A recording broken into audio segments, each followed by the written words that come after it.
बात झांसी की। सबसे पहले नीतीश कुमार के बयान पर बोली है सपा सांसद डिंपल यादव।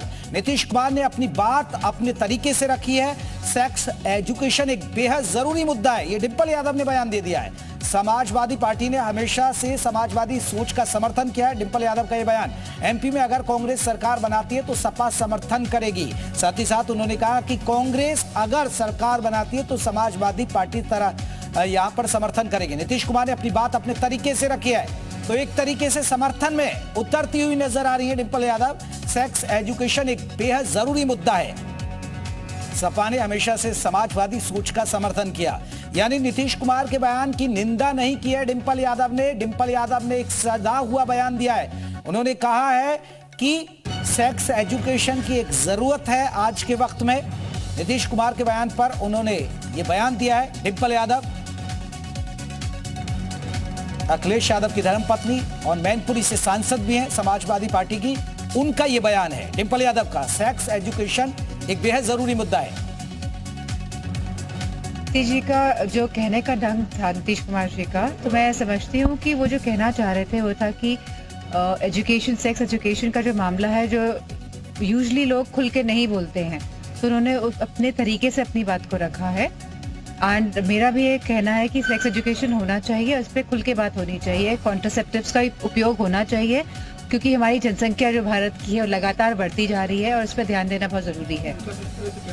अब अगला क्वेश्चन, जो मेरा कहना है मैंने आपको बता दिया है कि कॉन्ट्रासेप्टिव बात होनी चाहिए।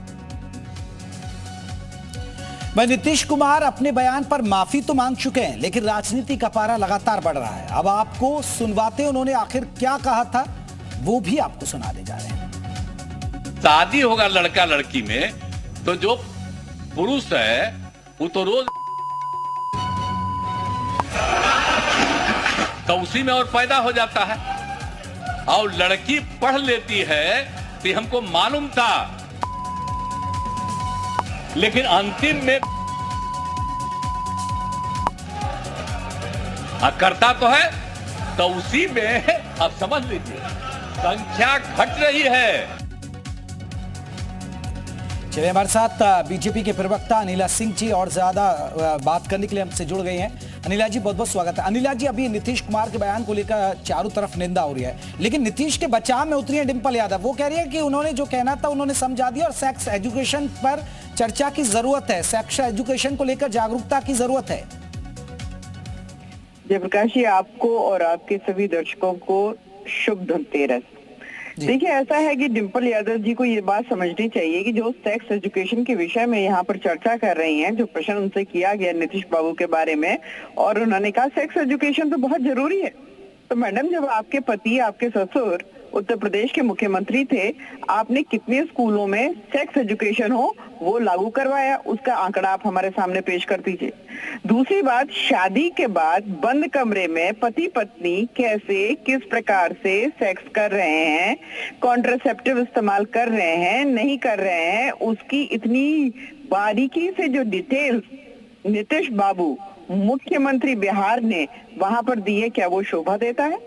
वहां पर महिला जो एमएलए एमएलसीज भी थी, उनके सामने इतने डिटेल उन्होंने डिस्क्रिप्शन दिया, क्या वो सेक्स एजुकेशन में आता है या उनकी मानसिकता को? अनिला जी, मैं आपको रोकना चाहूंगा। अनिला जी, मैं आपको रोकना चाहूंगा। मैं एक बार डिंपल यादव का बयान आपको सुना देता हूं कि क्या ये गठबंधन की मजबूरी है, ये इस तरह का बयान क्यों दे रही है। एक बार वो बयान सुन लीजिए, फिर हम आपसे बात करेंगे इस पर। एक बार सुनाइए डिंपल यादव का बयान। जी का जो कहने का ढंग था नीतीश कुमार जी का, तो मैं समझती हूँ कि वो जो कहना चाह रहे थे वो था कि एजुकेशन, सेक्स एजुकेशन का जो मामला है, जो यूजुअली लोग खुल के नहीं बोलते हैं, तो उन्होंने अपने तरीके से अपनी बात को रखा है। एंड मेरा भी ये कहना है कि सेक्स एजुकेशन होना चाहिए, उस पर खुल के बात होनी चाहिए। कॉन्ट्रासेप्टिव्स का उपयोग होना चाहिए, क्योंकि हमारी जनसंख्या जो भारत की है लगातार बढ़ती जा रही है और उस पर ध्यान देना बहुत जरूरी है। अब अगला क्वेश्चन, जो मेरा कहना है मैंने आपको बता दिया है कि कॉन्ट्रासेप्टिव बात होनी चाहिए। अनिला जी, आपने सुना, ये कह सकते हैं कि वो बचाव कर रही हैं या समर्थन में उतर रही हैं? वो उनके समर्थन में उतर रही हैं, वो इस चीज को एंडोर्स कर रही हैं कि जहां पर महिला एमएलए एमएलसी बैठी हुई हैं, वहां पर शादी के बाद बेडरूम में पति पत्नी के बीच में किस प्रकार से सेक्स होता है उसके बारे में खुलेआम चर्चा करना कोई गलत बात नहीं है। सेक्स एजुकेशन इनको नहीं पता है क्या कि स्कूल में पढ़ाएं आप बच्चों को, सही आयु में पढ़ाएं बच्चों को। मैंने वही कहा कि क्या इनके पति ने मुख्यमंत्री के रूप में या इनके ससुर जी ने मुख्यमंत्री के रूप में सेक्स एजुकेशन यहाँ के विद्यालयों में लागू करवाई कि नहीं करवाई। जो ये डिम्पल यादव कह रही हैं कॉन्ट्रासेप्टिव के बारे में बात करनी चाहिए, बिल्कुल करनी चाहिए। एक पूरा पैराफिनेलिया है कि नहीं हमारे सिस्टम में जो कॉन्ट्रासेप्टिव के बारे में जागरूकता फैलाता है। नीतीश बाबू ने बेहद बेशर्माई से जिस प्रकार से पूरा एक चित्रण किया है कि आपको भी उनकी बातों को ब्लीप करना पड़ा। अगर उन्होंने कोई भी ऐसा विषय नहीं उठाया था, ऐसी चर्चा नहीं करी थी, तो क्यों मीडिया उनके स्टेटमेंट्स को ब्लीप कर रहा है? सीधी सी बात है, सेक्स एजुकेशन विद्यालयों में पढ़ाइए। यहाँ पर आप असेंबली में जो महिला बैठी हुई हैं उनके सामने आप चित्रण कर रहे हैं। नहीं, बिल्कुल, लेकिन अनिला जी बात आप सही कह रही हैं कि सेक्स एजुकेशन को लेकर देखिए होना चाहिए, लेकिन बड़ा सवाल है कि हमारा जो समाज है और वो भी एक मुख्यमंत्री को ये बातें शोभा नहीं देती सदन के अंदर, विधानसभा के अंदर, और इस तरह ओपनली बोलना, इतनी आपको पूरी डिटेल में जाना, तो शायद वाकई में एक शर्मिंदा वाला भरा बयान है ये। नहीं, केवल उन्होंने शब्दों का ही नहीं, आप देखिए उनके एक्शंस को भी, किस प्रकार से वो हाथों का प्रयोग कर रहे हैं। मैं कहना चाह रही हूँ, मुझे बेहद शर्म आ रही है।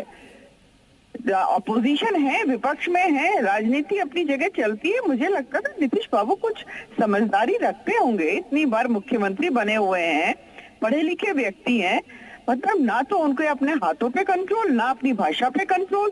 और उससे ज्यादा शर्म की बात यह है कि डिम्पल यादव जो है खुद एक महिला है, खुद एक समझदार महिला कहूंगी मैं, और उनको एंडोर्स कर रही है, उनका बिल्कुल।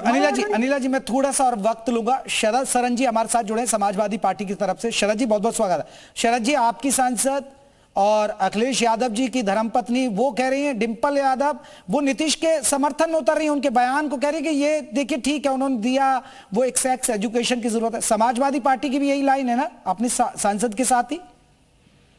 देखिए, एक बात अच्छी तरह से समझ लीजिए, बदलते परिवेश में, जागृत होते समाज में और समाज की समस्याओं के लिए आज न्यूक्लियर फैमिलीज में पेरेंट्स की बहुत ज्यादा रिस्पॉन्सिबिलिटी है कि अपने बच्चे को हर तरह की चीजों से अपडेट करें। नहीं शरद जी, फिर आप समर्थन करते हैं जो नीतीश ने विधानसभा के अंदर, विधान परिषद के अंदर कहा? सही कहा। मुझे मौका दें, आप अगर अपने शब्द मेरे मुंह में डालना चाहते हैं तो अलग बात है, अदरवाइज ये तो बता दीजिए ना, मेरे सवाल आप अपनी बात रखिए, मैं मौका दूंगा। मैं आपकी बात साफ करता हूँ। मैं एक कॉन्वेंट एजुकेटेड सीबीएसई बोर्ड का पढ़ा हुआ स्टूडेंट हूँ और सेक्स एजुकेशन के चैप्टर्स हमने अपने स्कूल में भी पढ़े।